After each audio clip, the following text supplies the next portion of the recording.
আসসালামু আলাইকুম। এখন শুনবেন সংবাদ শিরোনাম। তারেক রহমানের আগমন ঘিরে বিএনপিতে ব্যাপক উত্তেজনা। ৩০০ ফিটের অভ্যর্থনায় ৫০ লাখ লোক সমাগমের প্রত্যাশা। জমিয়তের সঙ্গে ৪ আসনে সমঝোতা। সবকিছু ধ্বংস করে গণতন্ত্র হয় না, নির্বাচন ডায়ালগ অনুষ্ঠানে মির্জা ফখরুল। জুলাই সনদ বাস্তবায়নের অঙ্গীকার নেতাদের, আইন সম্ভাবে প্রয়োগের নির্দেশ সিসির। দিল্লি কলকাতা বাংলাদেশ মিশনের সামনে কট্টর হিন্দুত্ববাদীদের বিক্ষোভ। ভারতীয় হাইকমিশনারকে ডেকে গভীর উদ্বেগ ঢাকার, ঘটনা তদন্তের আহ্বান। গুম নির্যাতনের মামলায় ট্রাইব্যুনালে শেখ হাসিনা সহ ১৭ জনের বিচার শুরু। ব্যাহতি চাওয়া সেনা কর্মকর্তাদের আবেদন খারিজ। নোয়াখালীর হাতিয়া রণক্ষেত্র চর দখল নিয়ে দুপক্ষের সংঘর্ষে অন্তত ৫ জন নিহত, আহত অনেকে হাসপাতালে ভর্তি। লন্ডনে সুইডিশ মানবাধিকার কর্মী গ্রেটা থুনবার্গ গ্রেফতার। প্যালেস্টাইন অ্যাকশন গ্রুপকে সমর্থন দেয়ায় সন্ত্রাসবাদ আইনের আওতায় পদক্ষেপ ব্রিটিশ পুলিশের। আসসালামু আলাইকুম। এতক্ষণ দেখছিলেন সংবাদ শিরোনাম, এখন দেখবেন বিস্তারিত। বৃহস্পতিবার দেশে ফিরছেন তারেক রহমান। জোরে সোরে চলছে বিএনপির প্রস্তুতি। রাজধানীর ৩০০ ফুট সড়কের নামপাড়ায় প্রায় প্রস্তুত মঞ্চ। বাকি কাজগুলো এগুচ্ছে দ্রুত বেগে। দলের প্রত্যাশা, ভারপ্রাপ্ত চেয়ারম্যানের দেশে ফেরার এই উপলক্ষে ঢাকায় জড়ো হবে অর্ধ কোটি মানুষ। এরই মধ্যে বিএনপি নেতাকর্মীদের ঢাকায় পৌঁছাতে 10টি ট্রেন বরাদ্দ দিয়েছে রেলওয়ে। মঙ্গলবার সকালে ৩০০ ফিট সড়কের মূল মঞ্চের আশেপাশে সেনাবাহিনীর মহড়া, তারেক রহমানের নিরাপত্তা এই সময়ে সবচেয়ে আলোচিত বিষয়। আর সেই নিরাপত্তা নিশ্চিতে আইন শৃঙ্খলা বাহিনীর তোড়জোড়। ঠিক দুপুরবেলায় প্রস্তুতির সব কর্মকাণ্ড দেখতে আসেন বিএনপির সিনিয়র যুগ্ম মহাসচিব রুহুল কবির রিজভী। জানান, দলের ভারপ্রাপ্ত চেয়ারম্যানের নিরাপত্তায় সক্রিয়ভাবে কাজ করছে সবাই। তাকে যে সতর্কতা এবং তার যে নিরাপত্তা, সেটা বিধান করার দায়িত্ব প্রথমত সরকারের, তারপর দল সে বিষয়ে পদক্ষেপ গ্রহণ করছেন, একটার পর একটা তারা সেই প্রস্তুতি নিচ্ছেন। আমি আশা করি সরকারও সেটা নিচ্ছেন, যেটা আমরা এখানে তার কিছু উদাহরণ আমরা এখানে পাচ্ছি, দৃষ্টান্ত আমরা পাচ্ছি। সকাল থেকেই মঞ্চের সামনে মানুষের ভিড়। বেলা যত বেড়েছে ততই বেড়েছে বিএনপি নেতাকর্মীর সংখ্যা। সারা দেশ থেকে কেউ বাসে, কেউ ট্রেনে বা লঞ্চে আগেভাগে এসে পড়ছেন। উদ্দেশ্য একটি, তারেক রহমানকে এক নজর দেখা। নির্বাচন ব্যবস্থা ধ্বংস করেছে ইসি, এই অপবাদ ঘুচাতে চায় বর্তমান কমিশন। আইনের শাসন নিশ্চিত হলে সেটা সম্ভব বলে মনে করেন প্রধান নির্বাচন কমিশনার এএমএম নাসির উদ্দিন। শান্তিপূর্ণ ও সুষ্ঠু নির্বাচন আয়োজনে সবার জন্য সমানভাবে আইন প্রয়োগ ও সঠিকভাবে দায়িত্ব পালনের নির্দেশ দেন তিনি। কমিশনার আনোয়ারুল ইসলাম সরকার বলেন, নির্বাচন কমিশন ভেঙে যাবে কিন্তু মচকাবে না। এ সময় পুলিশের মহাপরিদর্শক জানান, নানা প্রতিবন্ধকতা সত্ত্বেও সফল ও শান্তিপূর্ণ নির্বাচন করতে বাহিনী সক্ষম। ত্রয়োদশ জাতীয় সংসদ নির্বাচন ও গণভোট উপলক্ষে রিটার্নিং অফিসার ও মাঠ প্রশাসনের কর্মকর্তাদের সাথে নির্বাচন ব্যবস্থাপনা বিষয়ক মতবিনিময় সভা।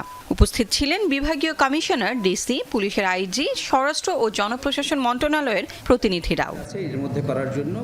সূচনা বক্তব্যে সিইসি বলেন, সুষ্ঠু নির্বাচন আয়োজনে এবার দায়িত্ব পালনে ব্যর্থ হওয়ার সুযোগ নেই। সেক্ষেত্রে ভবিষ্যৎ প্রজন্মকে জবাব দিতে পারবে না কেউ। নির্বাচনের সাথে জড়িত প্রত্যেককে আইন মেনে চলতে এবং সাম্প্রদায়িক সম্প্রীতি নষ্টের অপচেষ্টা রোধে আইন শৃঙ্খলা বাহিনীকে নির্দেশ দেন তিনি। আহ্বান জানান লেভেল প্লেইং ফিল্ড নিশ্চিতেরও। নির্বাচন ব্যবস্থাকে ধ্বংস করে দিয়েছি বলা হচ্ছে, আমরা সব যুগসাজশ করে একটা ম্যানেজড ইলেকশন করেছি।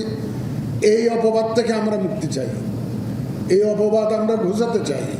আমরা প্রমাণ করতে চাই যে আমরা সঠিক সুন্দর নির্বাচন করতে পারি এবং এটা একমাত্র আইনের শাসনের মাধ্যমেই সম্ভব। ভারতে বাংলাদেশ হাইকমিশন উপ হাইকমিশনারের সামনে কট্টর হিন্দুত্ববাদী সংগঠনের বিক্ষোভের জেরে ছড়িয়েছে ব্যাপক উত্তেজনা। দেশটির রাজধানী নয়াদিল্লিতে স্পর্শকাতর কূটনৈতিক এলাকায় জড়ো হয় বিশ্ব হিন্দু পরিষদ সহ বেশ কয়েকটি সংগঠনের সদস্যরা। দিল্লি ও কলকাতায় বিক্ষোভকারীরা পুলিশের ব্যারিকেড ভাঙার চেষ্টা করলে হয় সংঘর্ষ। বেশ কয়েকজনকে আটক করার দাবি করেছে ভারতীয় পুলিশ। উগ্রবাদী বিক্ষোভকারীদের তাণ্ডবে বিশৃঙ্খলে পরিস্থিতি ভারতের দিল্লিতে বাংলাদেশ হাইকমিশনের সামনে। বাংলাদেশ বিরোধী স্লোগান দিতে দিতে ব্যারিকেড ভেঙে হাইকমিশনে ঢোকার চেষ্টা উগ্র হিন্দুত্ববাদীদের। পুলিশ বাধা দিলে তৈরি হয় উত্তেজনা। যার জেরে বিক্ষোভকারীদের সাথে নিরাপত্তা বাহিনীর সংঘর্ষও হয়েছে। এ সময় বেশ কয়েকজন কট্টরপন্থীকে আটকের দাবি করেছে দিল্লি পুলিশ। বঙ্গীয় হিন্দু জাগরণ সহ কট্টরপন্থী অন্যান্য সংগঠনের সদস্যরা এদিন হিন্দু হুঙ্কার পদযাত্রার নামে পশ্চিমবঙ্গের কলকাতায় বাংলাদেশের উপ হাই কমিশনের দিকে যাত্রা শুরু করেছিল। তবে সেখানে পৌঁছানোর আগে বেগবাগান এলাকায় তাদের আটকানোর চেষ্টা করে পুলিশ। বিক্ষোভকারীরা ব্যারিকেড ভাঙার চেষ্টা করলে হয় সংঘর্ষ। বাংলাদেশের দীপু দাস নামে এক ব্যক্তিকে হত্যার ঘটনায় বিশ্ব হিন্দু পরিষদ ও বজরং দলের ডাকে মঙ্গলবার ভারতের বিভিন্ন স্থানে বিক্ষোভ হয়েছে। সকাল থেকেই দিল্লির বাংলাদেশ হাই কমিশন ও কলকাতার উপ হাই কমিশনের সামনে জোরদার করা হয় নিরাপত্তা। এরপরও স্পর্শকাতর কূটনৈতিক এলাকায় ঢুকে পড়ে উগ্রবাদীরা, যা জন্ম দিয়েছে ব্যাপক সমালোচনার। গুম ও নির্যাতনের আরেক মামলায় বিচার শুরু হলো শেখ হাসিনা, তারিক সিদ্দিক, 11 সেনা কর্মকর্তা সহ 17 জনের। মঙ্গলবার বিচার শুরুর আদেশ দিয়েছেন ট্রাইব্যুনাল 1। এদিন গ্রেফতার 10 সেনা কর্মকর্তা নিজেদের নির্দোষ দাবি করেন। এই মামলায় আগামী বছরের 21 জানুয়ারি সাক্ষ্য গ্রহণ। এদিকে শতাধিক গুম ও হত্যা মামলায় এনটিএমসির সাবেক মহাপরিচালক অবসরপ্রাপ্ত মেজর জেনারেল জিয়াউল আহসানকে গ্রেফতার দেখিয়েছেন আদালত। ট্রাইব্যুনালের প্রসিকিউশন বলছে, আওয়ামী লীগের শাসনামলে র্যাবের টিএফআই সেলে ব্যারিস্টার আরমান সহ 14 জনকে গুম করে নির্যাতন করা হয়। 5 আগস্টের পর তাদের অনেকেই মুক্তি পান। গুম নির্যাতনের মামলায় শেখ হাসিনা, তারিক আহমেদ সিদ্দিক সহ 17 জনের বিরুদ্ধে অভিযোগ দাখিল করে প্রসিকিউশন। মঙ্গলবার গুম ও নির্যাতনের মামলায় শেখ হাসিনা সহ 17 জনের বিরুদ্ধে অভিযোগ গঠন করে বিচার শুরু করেন ট্রাইব্যুনাল। ও ভিকটিম সাক্ষী আছেন, কিছু ইনসাইডার সাক্ষী আছেন যারা খুবই গুরুত্বপূর্ণ, এবং একই সাথে বিভিন্ন মানবাধিকার সংস্থা, বিভিন্ন এনজিও এবং সরকারের বিভিন্ন সংস্থার কিছু প্রতিবেদন ইত্যাদির আলোকে আমাদের সাক্ষ্য প্রমাণগুলো প্রতিস্থাপিত করা হয়েছে। এবং এর ভিত্তিতেই যখন ট্রায়াল শুরু হবে আপনারা দেখবেন একে একে সবগুলো সাক্ষ্য প্রমাণ দিয়েই আমরা এই আসামিদের অপরাধগুলো বিয়ন্ড রিজনেবল ডাউট প্রুফ করার সর্বোচ্চ চেষ্টা করব। নোয়াখালীর হাতিয়ার চর দখলকে কেন্দ্র করে দুই পক্ষের সংঘর্ষে নিহত হয়েছেন অন্তত 5 জন, আহত হয়েছেন বেশ কয়েকজন। পুলিশ জানায়, মেঘনার বুকে জেগে ওঠা জাগলার চর দখলকে কেন্দ্র করে গত কয়েকদিন ধরে সংঘর্ষ চলছিল সুখচর ইউনিয়নের মেম্বার মুনির গ্রুপের সাথে স্থানীয় প্রভাবশালী শামসু গ্রুপের। এরই জেরে সকাল থেকে আবারও সংঘর্ষে জড়ায় দুপক্ষ। দিনভর থেমে থেমে চলে সংঘাত, রণক্ষেত্রে পরিণত হয় গোটা এলাকা। এ সময় গোলাগুলির ঘটনা ঘটে। সংঘর্ষে এখন পর্যন্ত 5 জনের মরদেহ উদ্ধার করেছে পুলিশ। পরিস্থিতি নিয়ন্ত্রণের চেষ্টা করছে আইনশৃঙ্খলা বাহিনী। মূলত চরাঞ্চলের জমি নিয়ে তাদের মধ্যে এই সংঘর্ষের ঘটনা ঘটে। তাতে 5 জনের মরদেহ উদ্ধার হয়েছে। 1 জনের মরদেহ নোয়াখালী সদর হাসপাতালে আছে, আর 4 জনের মরদেহ এই মুহূর্তে আমাদের পুলিশ হাতিয়া থানা পুলিশ উদ্ধার করে হাতিয়া থানার দিকে নিয়ে আসতেছে।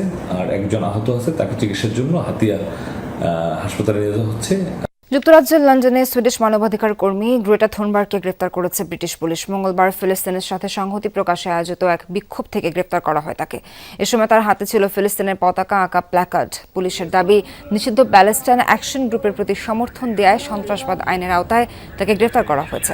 ফিলিস্তিনিদের প্রতি সংহতি জানিয়ে এই প্রতিবাদ কর্মসূচিতে আয়োজন করেছিল যুক্তরাজ্য ভিত্তিক সংগঠন ডিফেন্ড আওয়ার জুরিস। বিক্ষোভ থেকে থুনবার্গ ছাড়াও আটক করা হয় আরও 2 জনকে।